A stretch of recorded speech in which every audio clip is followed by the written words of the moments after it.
네, 2019년 8월 고1 비상 모의 대학 수학능력시험 문제를 한번 풀이를 해보도록 하겠습니다. 선생님이 통합사회 문제 풀이는 진짜 오랜만에 해보는 것 같아요. 아닙니다. 통합사회가 만들어지고 난 다음에 아마 처음으로 모의고사를 푸는 것 같아요. 그러니까 선생님도 굉장히 어색한 부분들이 있으니까 여러분들이 이해하고 들어주셨으면 감사하겠습니다.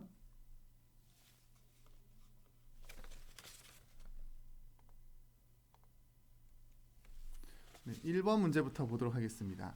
가 내용에 비추어 볼 때 나의 기억에 들어갈 내용으로 가장 적절한 것을 고르는 일인데요. 자, 여기서 이제 가의 내용을 먼저 우리가 이해를 해야 되겠죠. 가에서 항상, 항심 이런 내용들이 어떤 것인지를 우리가 글을 읽으면서 이해를 해야 될 것 같습니다. 항산, 여기서 산은 이제 우리가 산업할 때 쓰이는 거거든요. 심은 마음이죠. 그러니까 오직 선비만이 항산이 없어도 항심을 가질 수 있다고 되어 있습니다. 그러면 일반 백성들은 항산이 없으면 항심을 지닐 수 없다는 건데요. 바로 이 항산이 무엇이냐? 여러분들 일반적으로 생업보장과 관련되는 어떤 물질적인 거, 내가 살 수 있게 뭔가를 생산해내는 거를 갖다가 우리가 항산이라고 생각하시면 되겠습니다. 그리고 항심은 내 마음을 항상 안정되게 유지하는 거가 되겠지요.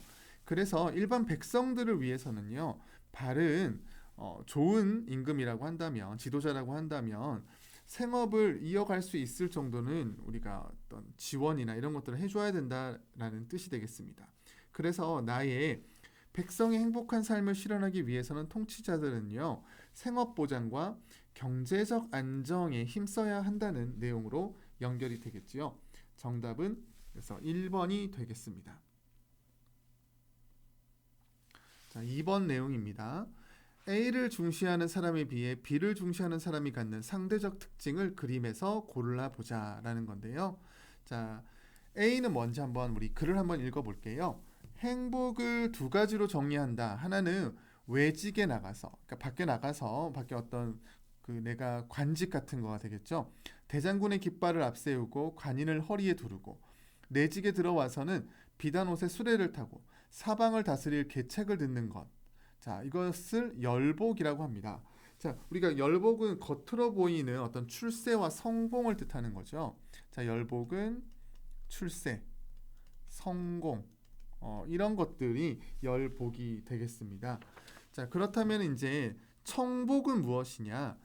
깊은 산 속에서 삼배옷에 집신을 신고도 행복할 수 있다는 거죠. 이 청복 같은 경우는 주관적인 만족이 되겠습니다. 주관적인 만족. 이것으로 이제 우리가 행복을 얻을 수 있다 이렇게 보는 거죠. 자, 그렇다면 지금 B를 중시하는 사람의 상대적 특징이거든요. 자, B 주관적 만족입니다. 자, 우리 Y축부터 한번 볼까요? 행복한 삶을 위해 사회적 지위와 명예가 필요하다라고 했는데 이거는 중요시 여기지 않죠. 그래서 낮음에 들어가 있는 리을이나 미음 중에 이제 속하게 되겠죠. 자, 그러면 우리 X를 한번 볼까요? X만 찾으면은 낮음인지 높음인지만 알면 될 것 같아요.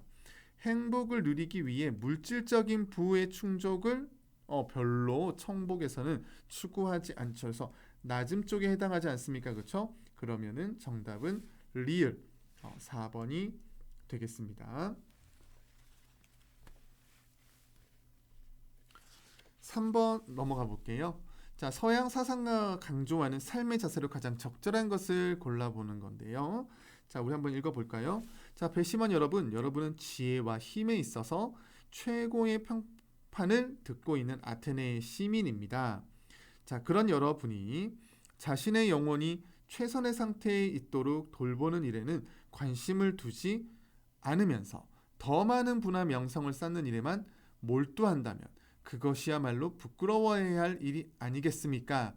그러니까 이거 뭡니까? 여러분, 영혼 챙겨라, 네 마음 챙겨라는 뜻이 되겠죠? 자, 부는 덕을 가져다 주진 않지만 덕은 바로 덕이 바로 그런 내용이 되겠네요. 개인이나 국가의 부와 여타의 복을 다 가져다 준다는 거죠. 네. 그러니까 이 부분에 가장 알맞은 삶의 자세, 덕과 관련된 삶의 자세를 찾아야 되겠습니다. 그렇죠? 도덕적 삶을 위해 자신의 삶을 지속적으로 성찰한다. 정답은 1번이 되겠는데요. 네. 나머지 보기들도 한번 보도록 할까요?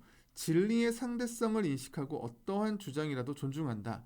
자, 여기서는 진리의 상대성은 네 말도 맞고 내 말도 맞을 수 있다. 뭐 이런 말이 되겠죠. 근데 여기의 내용과는 상관이 없는 것 같습니다. 덕성 함양을 위해 다수가 선호하는 삶의 방식. 그것은 여기서도 보여주고 있지 않죠. 네. 그래서 3번은 맞지 않고요. 개인의 감각적 경험을 중시하고 자기중심적 삶을 아닙니다. 여기서는 자기중심적으로 사는 게 아닌 걸로 오히려 반대적인 얘기를 많이 하고 있어요. 정신적 가치에 관한 관심을 버리고 물질적 풍요 이것도 아니죠. 그렇죠? 네. 그래서 정답은 1번이 되겠습니다. 자, 4번으로 넘어가도록 할까요? 자, 4번의 갑을병 입장을 한번 보겠는데요. 지금의 여러분들의 생각과는 굉장히 다른 것들도 좀 가지고 있으니까 여러분도 한번 잘 읽어보도록 합시다. 자, 인간은 자연의 주인이자 소유자가 될 수 있다. 뭐 맞는 말 같습니다. 인간은 정신을 소유한 존엄한 존재이지만 자연은 의식이 없는 물질이다. 우리 보통 서양 사상에서 이런 부분들을 굉장히 많이 볼 수가 있죠. 자연은 그냥 의식 없는 물질이다. 걔는 물건이다. 인간이 더 위대하다. 이런 부분들인데요. 이 말을 한 사람이 바로 데카르트입니다. 자, 을을 볼까요? 방황하고 있는 자연을 사냥해서 노예로 만들어. 와, 이건 더 심합니다. 그렇죠? 인간의 이익에 봉사하도록 해야 한다. 과학자의 목적은 고문에서라도 자연의 비밀을 밝혀내는 것이다. 자, 이건 바로 베이컨이 한 주장인데요. 자, 한때 우리가 이러한 사상을 가지고 자연을 굉장히 함부로 이용했던 거. 자, 그것으로 인해서 많은 자연들의 파괴, 오염 이런 것들이 있었습니다. 자, 그다음에 병으로 가볼까요? 대지는 수많은 존재가 서로 균형을 맞추며 살아가는 공동체이다. 자, 우리 균형과 조화. 자, 공동체의 구성원들 간의 생태적 안정이 우선적이다. 요즘에 우리들의 생각과 가장 비슷한 거는 아마 병일 것 같아요. 자, 요거는 레오폴드라는 사람이 이런 말을 했습니다. 자, 그러면 기억부터 한번 볼까요? 갑은 을과 달리 인간과 자연의 동등한 가치는 아니지요. 그래서 기억은 틀렸습니다. 자, 을은 갑과 달리 인간과 자연에 대한 전일론적 관점을 갖고 있다. 이렇게 이제 말하고 있네요. 전일론적. 그러니까 모두 다 하나다 이 뜻이에요. 모두 다 하나다. 근데 하나가 아니죠. 인간이 있고 자연은 따로 내 노예다. 이렇게 보는 거죠. 그러니까 니은은 틀렸습니다. 자, 디귿 가볼까요?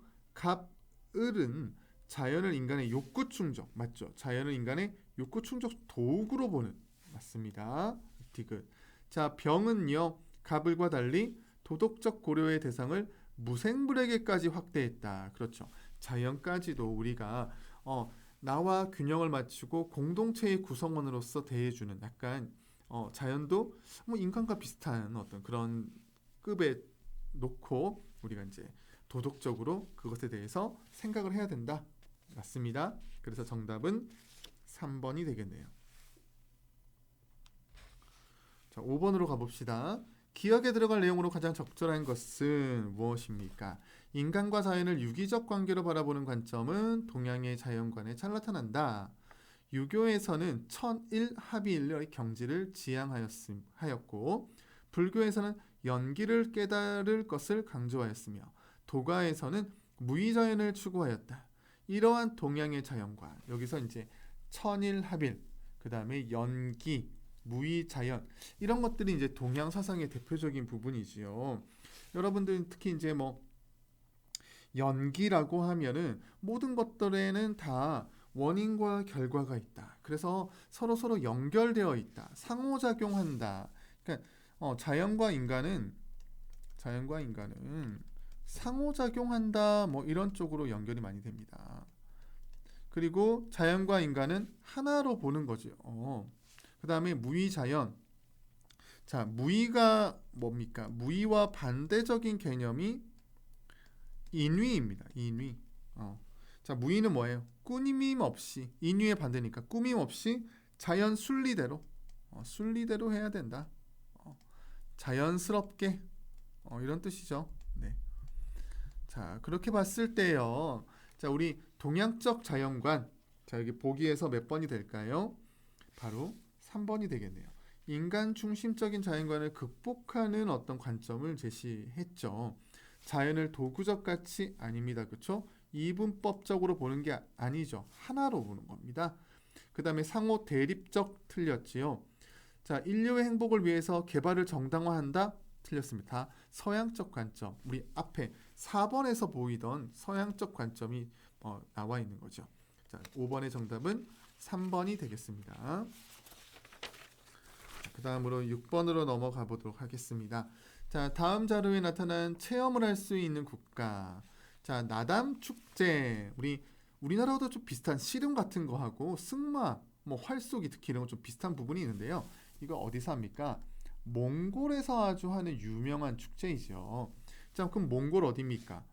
비가 되겠네요. 그렇죠? 그 다음에 게르라고 하는 몽골에서 유목민들이 주로 거주하는 부분이지요. 그래서 정답은 2번 B가 되겠고요. A는 여기가 어딘가요? 여기가 바로 그리스가 되겠습니다. 그리스.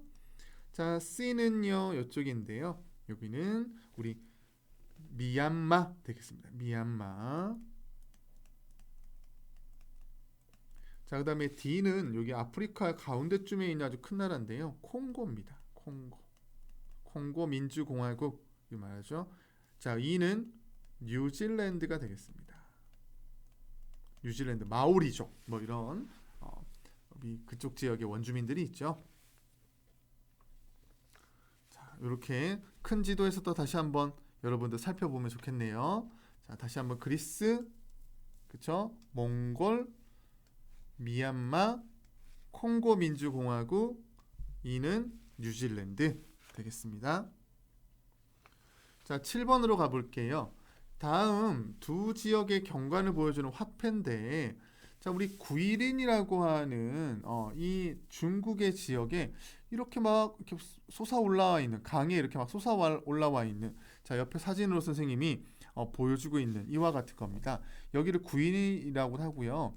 우리가 한문으로는 게림 이렇게도 이제 말하는 지역인데요. 자, 밑으로 한번 가볼까요? 하롱베이 베트남에 있는 거죠. 베트남에 있는 하롱베이도 물에 이렇게 뭔가 암석들이 이렇게 솟아 올라와 있는 거 보이죠.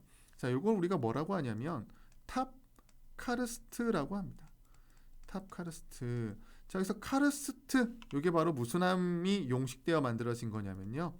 석회암이 물과 만나면서요. 용식작용을 받아서 녹은 거예요.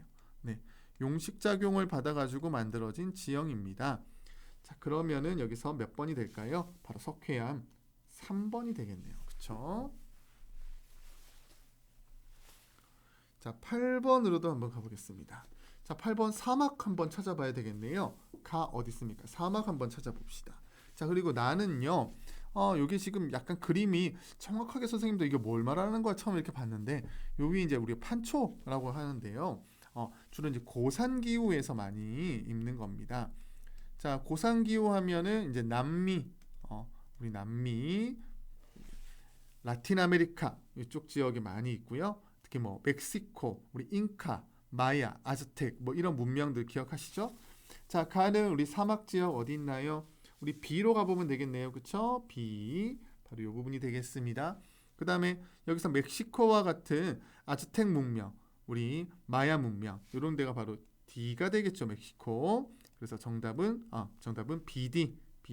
B와 D 4번이 되겠습니다.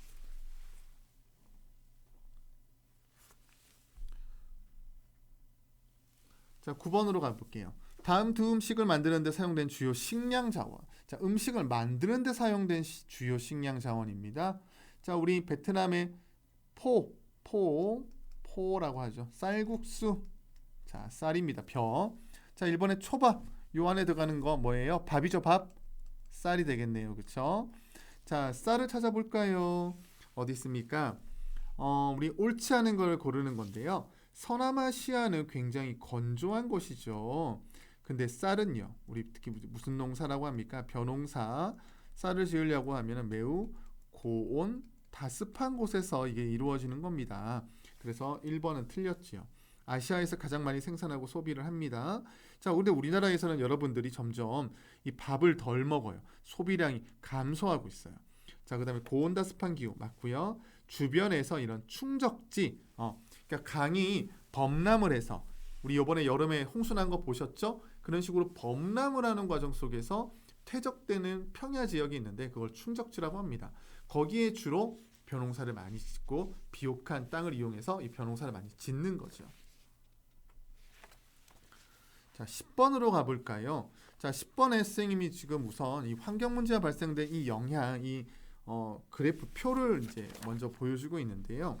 지금 글의 내용은 어떤 내용이냐면 산성비와 관련된 내용입니다. 자, 여러분 막 녹슬고 막 이러는 거죠. 자, 우리 영국에서 석탄을 굉장히 많이 떼다 보니까 그 석탄의 그 물질들이 우리 비와 결합해가지고 산성비를 내리는 거 한번 우리 찾아보도록 할까요? 자, 우선 A는 뭔지 봅시다. 인간 활동에 의해서 염화플로린화 탄소의 배출로 만들어진 A. 그래서 이 A 현상으로 인해서 피부암이 증가하는 건데요. 요거는 뭐냐면요. 오존층 파괴예요. 오존층 파괴. 자, 여기 됩니다. 그래서 자외선이 막 들어오게 되면서 피부암이 증가를 하는 거죠. 자, B를 한번 봅시다. 경제활동으로 인해서 이런 아까 전에 오존층 파괴뿐만 아니라 화석연료를 사용하고 이산화탄소와 같은 온실가스, 그래서 기후변화를 일으키고 막 이렇게 되는 거죠. B가 바로 지구온난화가 되겠습니다. 자, C로 가볼게요. 화석연료의 사용, 우리 앞에서 이제 석탄이 되겠죠. 질소산화물이나 황산화물이 배출되면서 이 C 현상을 일으키고 그 다음에 우리 식생, 삼림, 나무들을 우리 죽여버리는 거죠. 자, 여기 C가 바로 뭡니까? 이게 산성비입니다. 정답은 C예요. 자, D는 뭡니까? 유조선 사고. 이거 바로 해양 오염이 되겠죠, 그냥. 해양 오염. 우리 옛날에 태안반도의 해양 오염 기억나죠? 자, E는 뭐냐? E는 여기 보면은 과방목, 과경작들로 인해서 또는 산림 파괴에 의해서 만들어진 원인이 되는데요. 이게 바로 사막화가 되겠습니다. 특히 우리 사헬지대의 사막화 이런 것들 여러분 들어보셨을 거예요. 우리 사하라 사막 근처 옆에서 나타나는 어떤 그런 사막화 현상이죠. 그게 사헬지대라고 합니다. 거기를. 자, 이번엔 11번 문제로 넘어왔습니다. 자, 우리나라 1인 가구가 점점 어떻게 되고 있나요? 증가를 하는 모습들 보이시죠? 자, 그렇게 되면 그런 것들에 인해서 사회 경제적인 변화에는 어떤 것들이 있을까요? 네. 그리고요. 연령별 1인 가구 비율을 봤을 때 여러분들 보세요. 전 연령층이 굉장히 고른 편인데 우리 70대 이상도 굉장히 1인 가구 비율이 높네요. 그렇죠? 자, 1인 가구 있으면은 자, 배달 음식에 대한 의존도 어떻게 될까요? 높아지겠죠. 그렇죠? 혼자 사니까 뭐 해먹기 좀 그렇습니다. 그렇죠? 자, 편의점 주로 가죠. 대형마트에 가서 한꺼번에 장봐오면 와, 언제 다 먹어요. 그렇죠? 니은은 틀렸네요. 그렇죠? 자, 디귿 노인 빈곤, 고독사 이런 사회적 문제가 또 생기기도 합니다. 그래서 뭐 할아버지가 돌아가셨는데 아무도 주변에서 찾지 않아서 돌아가신 지 1년 만에 거의 백골 상태로 발견됐다. 뭐 이런 뉴스들 진짜 안타깝죠. 자, 리얼입니다. 주택 보급에서 소형 주택이 점점 많아지겠죠. 그렇죠? 그래서 리얼. 그래서 정답은 기읍, 디귿, 리얼이 되겠네요. 정답은 4번이 되도록 되겠습니다.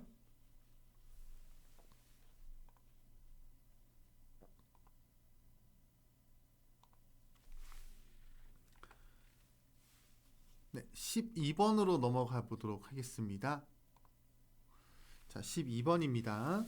자, 우리 12번에 보시게 되면은 다음 수행평가 과제물인데 우리 정보화에 따른 생활의 변화를 보여주는 건데요. 여기 이제 A에 들어갈 게 이제 무엇이냐, B에 들어갈 게 무엇이냐 이거 찾는 거죠. 네. 자, 먼저 이제 A 정치 행정적 측면이 뭡니까 여기서? 자, 우리 인터넷을 이용해서 주민등록 등본 이런 거 이제 우리 떼죠, 그렇죠? 그래서 니은이 바로 이제 A와 연결되겠고요. 경제적 측면은 스마트폰을 통해서 여러분들 이렇게 부모님에게 용돈을 줄 수도 있겠죠, 그렇죠? 이게 바로 기획이 되겠습니다. 사회 문화적 측면에서 본다면 우리 교육에서 디지털 교과서나 쌍방향 수업 같은 걸 한다든가 이런 디귿이 되겠죠. 자, 그러면 니은, 기역, 디귿을 찾으면 되겠네요. 4번. 자, 맞죠? 죄송합니다. 니은, 기역, 디귿 3번 되겠습니다. 4번 아니고요. 3번 되겠습니다. 자, 13번 문제 볼까요? 에스파냐 빌바오라고 하는 곳에서 우리 한번 이 지역의 변화가 있는데요. 또 설명을 한번 잘 읽어보고 내용을 찾아보도록 합시다. 자, 여기는 원래요 강이 있어서 항구 도시가 발달을 했대요. 자, 유럽 지역은 여러분들 강을 따라서도 내륙에 이렇게 항구 도시가 발달합니다. 자, 우리나라와 다르게 여기는 1년 내내 비가 좀 일정하게 내리는 편이고요. 우리나라처럼 뭐 여름에 왕창 쏟아지는 이런 게 잘 없어요. 그래서 수운이 좀 발달하는 편입니다. 그리고 이곳은 과거에 철광석 산지와도 좀 가깝고 해서요. 제철공업과 조선공업이 되게 발달을 했어요. 그러다가 1980년에 들어서면서 우리나라라든지 인도라든지 중국 같은 이런 신흥 공업 국가들이 성장하게 되면서 이 지역들의 철강산업과 제철산업은 쇠퇴를 하게 되고 사람들이 떠나게 되었죠. 자, 그런데 이 떠나게 되면서 쇠퇴한 이 도시를 그냥 두는 것이 아니라 이 도시를 재생을 하게 됩니다. 재생. 새로운 형태로 어떻게 좀 만들어가고 개발하는 거죠. 자, 그래서 이곳에 이제 구겐하임 미술관 같은 아주 멋진 미술관을 들여놔 놓고 정말 사람들의 삶의 질을 높이는 생활의 아주 편의성을 높이는 도시로 재탄생하게 되었습니다. 자, 이 내용과 관련되는 것들 한번 찾아볼게요. 서비스업은 점점 많아지겠죠, 그렇죠? 왜냐하면 사람들이 몰려오고 관광도 사람들이 많아지게 되고, 자, 그렇게 되면서 그 사람들을 위한 서비스업은 성장하게 됩니다. 자, 항구를 드나드는 화물선, 이제는 그런 식으로 이 도시가 성장하는 게 아니죠. 이건 과거 얘기를 하는 겁니다.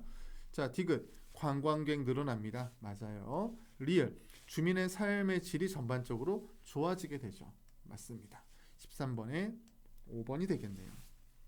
자, 14번으로 넘어가 볼까요? 자, 14번에 이제 우리 이제 정치와 법 이런 쪽으로 가게 되는데요. 자, 우리 오늘날과 같은 보통 선거 제도가 시행된 데는 시민혁명이 아주 중요한 계기가 되었다고 합니다. 그래서 그 이후로 사람들의 부단한 노력 덕분에 여러분들이 지금과 같은 보통 누구나 다 할 수 있는 보통 선거권이 생긴 거죠. 처음에는 막 이렇게 젠틀이만 하다가 나중에 돈 있는 사람들, 뭐 어떤 학식이 좀 있는 남자들, 뭐 이렇게 하다가 여자들, 그 다음에는 뭐 우리가 흑인들, 막 이런 식으로 이제 선거권들이 확대되어 가는 과정들이 좀 있죠. 자, 오늘날 모든 국가가 보통 선거를 시행하는 것은 아닙니다. 따라서 오늘날 세계 각국의 민주화 정도를 파악하는데 이 보통 선거를 하냐 안 하냐가 되게 중요하다고 합니다. 자, 그다음에 보통 선거 제도의 도입만으로 민주국가에 완성하는 것은 아니다. 국민 모두가 자기 자신만의 이익이 아니라 공익을 중시하는 태도를 바탕으로 선거에 참여할 때, 그런 수준 높은 시민의식을 가지고 있을 때 그게 진짜 민주주의다, 이렇게 이제 보는 것 같습니다. 자, 우리 기억부터 볼게요. 갑의 설명에는 시간적 관점이 적용이 되었죠. 그렇죠? 그러니까 보통 선거가 쟁취되어 가는 과정, 어떤 시간적인 흐름, 이런 것들, 변천, 이런 것들 보여주고 있습니다. 자, 니은을 가볼까요? 을은 공간적 관점을 보여주고 있습니다. 공간적 관점 뭡니까? 모든 나라가 아니에요. 이 나라는 되고 저 나라는 또 좀 부족하고 뭐 이런 거죠. 그래서 공간적인 면을 보여주고 있고요. 자, 디귿, 병은요, 윤리적 관점이 아닌 사회적 관점에 적용하여 민주국가의 실현 방안을 제시하고 있다. 이게 아니고요. 지금 보세요. 공익을 위한 이 윤리적 관점을 말하는 겁니다. 그래서 디귿은 틀렸고요. 갑병과 달리 을은 보통 선거 제도가 민주국가 갖춰야 할 요소라고 보고 있다. 아니죠. 대부분 다 뭐예요? 사회에서 모두 다 보통 선거는 갖춰야 될 부분이라고 보는 거죠. 리을은 틀렸네요. 1번이 정답이 되겠습니다. 15번의 내용을 한번 보도록 할까요? 인간은 자유롭고 평등한 권리를 지니고 태어나 살아간다. 자, 사회적 차별은 오직 공공의 이익에 근거할 경우에만 차별이 허용된다. 공공의 이익을 해칠 때는 내가 차별할 수 있다. 뭐 이런 거죠. 자, 2조입니다.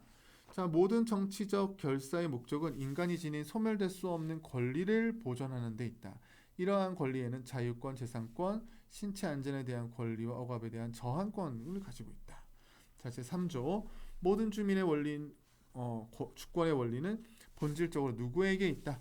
국민에게 있다는 거죠. 그래서 국민으로부터 나오지 않은 권력은 행사해서는 안 된다. 자, 제5조 법은 사회에 해로운 행위에 한해서나 금지해야 된다. 자, 법치주의인데요. 법은 해로운 행위에 한해서만 금지해야 됩니다. 그러니까 법 자체가 해로운 행위가 아닌데 사람들을 이제 우리가 얽매이게 하기 위해서 이제 사람들을 우리가 오히려 나쁘게 하기 위해서 해서는 안 된다는 거죠. 자, 1번부터 볼까요? 인권을 국가가 부여한 권리로 보고 있다. 이건 천부 인권을 말하는 건데요. 여기서는 지금 그걸 보여주는 건 아닙니다. 천부 인권은 태어나면서부터 태어나자마자 가지게 되는 인간으로서의 권리를 말하는 거죠. 자, 2번입니다. 국가보다 인권이 더 높은 가치를 지닌다고 보고 있다. 맞죠? 우리가 국가도 어디서 나오는 겁니까? 국민으로부터 나오는 거고요. 국가는 인간을 더 권리를 보장해주기 위해서 국가라는 거, 법이라는 게 존재한다는 거죠. 그래서 정답은 2번이 되겠습니다. 자, 모든 인간이 항상 동일한 대우, 아니죠. 동일한 대우가 아니라 어떻습니까? 공공의 이익 한해서입니다. 공공의 이익 한해서. 자, 그다음에 4번. 국민이 직접이 아니라 누구랍니까? 대표를 뽑아야 되죠. 국민의 대표를 통해서 하는 겁니다. 그다음 5번. 법에 의한 제한이라면 개인의 자유에 대한 어떠한 제한이라도 정당 아니죠. 법도 국민에 한해서 나옵니다. 사회 해로운 행위에 한해서 한해서만 그렇죠?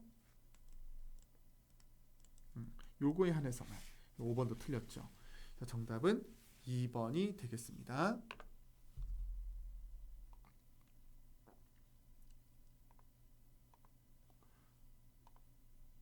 자, 이제 16번을 보도록 하겠습니다. 자, 자본주의 전개 과정과 관련해서 다음 배경으로 인해 발생한 역사적 사건을 한번 찾아서 설명으로 옳은 것을 고르는 건데요. 자, 19세기 후반부터 20세기 초반에 자본주의 세계에서는 경제 주체의 제한 없는 자유, 이거 아주 중요한 말입니다. 제한 없는 자유. 경제 체제로 인해 대규모 독점 기업이 등장하고 실업 및 빈곤 문제가 심화되었다. 잠깐 넘어갔네요. 또한 이 시기에는 생산이 소비를 창출한다는 믿음으로 과잉 생산 문제가 심화되었는데 실업과 빈곤의 확산으로 기업이 생산한 상품이 판매되지 않아 수많은 기업이 도산하는, 자, 이게 바로 뭡니까? 대공황이죠. 대공황. 자, 옛날에는 막 만들어내면 계속 그 생산이 결국에는 수요를 창출해서 이 물건이 계속 팔릴 수 있다고 생각했던 것 같아요. 그 다음에 국가가 웬만하면은 보이지 않는 손, 너희는 그냥 가만히 있어. 기업들이 다 알아서, 시장이 다 알아서 해준다. 이렇게 이제 봤던 거죠. 자, 요거에 관련되는 설명으로 옳은 것은 바로 뭐가 되겠습니까? 4번이 되죠. 이 이후로 시장에 대하여 정부가 적극적으로 개입하게 되는 계기가 되었습니다. 이 경제 그대로, 시장 그대로 놔두면 이런 문제들이 발생할 수 있다는 거죠. 그래서 여러분 미국의 뉴딜 정책 기억나시죠? 뉴딜 정책 이런 부분이 되겠네요. 17번으로 가보도록 하겠습니다. 자, 다음 두 자료에서 공통적으로 파악할 수 있는 인권 보장을 위한 헌법적 장치. 자, 여기 내용을 한번 볼게요. 요건 보면은 서로 견제하는 거예요. 국회와 대통령 사이에 견제할 수 있는 부분을 두는 겁니다. 자, 이거 왜 만들었습니까? 바로 권력 분립의 원리 때문이죠. 우리 삼권 분립의 원리, 바로 그 부분이 되겠습니다. 그래서 여러분들 한쪽의 권력이 너무 비대해지게 되면은 분명히 거기서부터 문제가 발생을 하게 되지요. 비리가 발생하고 이런 부분들이 생기게 됩니다. 18번 밑줄 친 기본권으로 옳은 것은, 자, 남성인 갑은 항공기 객실 승무원이 되고 싶어 뭐뭐 대학에 항공운항과 입학을 했으나, 자, 신입생 선발 특별전형의 지원 자격이 일반 전형과 달리 여성으로만 한정되어 있었다. 그래서 이에 갑은 여성만 항공기 객실 승무원의 업무를 수행하는 것이 아니라 생각하여 국가인권위원회에 해당 대학 항공운항과 지원 자격 제한이 헌법에서 보장하는 기본권을 침해한다고 진정서를 제출했다. 자, 국가인권위원회는 갑의 주장을 받아들여 해당 대학의 기본권 침해 요소를 없애라는 시정 권고를 조치했다. 이렇게 되겠습니다. 자, 바로 어디가 됐습니까? 불합리한 이유로 차별받지 않은 권리. 이게 바로 우리 평등권, 기본권이 되겠죠. 자, 국가로부터 인간다운 삶을 보장받는다. 이건 사회권이 되겠습니다. 국가기관을 구성하거나 국가의 의사를 결정할 때 참여할 수 있는 권리, 참정권이 되겠죠. 자, 4번. 침해된 기본권의 구제를 위해 국가에 대하여 일정한 행위를 요구할 수 있는 권리, 청구권이 되겠습니다. 국가 권력의 간섭을 받지 않고 자신의 의지에 따라 결정하고 행동할 수 있는 권리, 바로 자유권이 되겠네요.